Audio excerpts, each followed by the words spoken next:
What's up, guys? Welcome back to the channel. Today we have a Hyundai Veloster. I believe it's a 2016 Hyundai Veloster. And our problem right now that we're having is when we put it in reverse, our backup camera is not kicking on and there's no response from it. So this is a quick and easy fix that we just went and did and worked for us. I'm going to show you guys what we did. All right, here we go.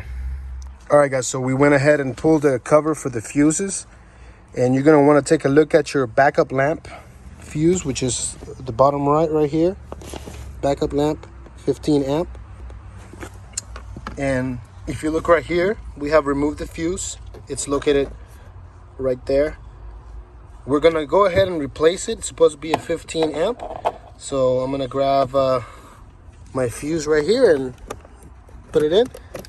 All right, I have the vehicle off. There we go. This is my 15 amp fuse. Now, let's try it out. Here's my key. All right, screen should pop on, and then let's back out and see what happens. Bam! Look at that. There you go. Backup camera comes up. There you go. All right, guys, that's how you fix the backup camera not working on your Hyundai or Kia. Thank you so much for watching, and hope you have a good day. Hope you learned something today. Hit that like and subscribe.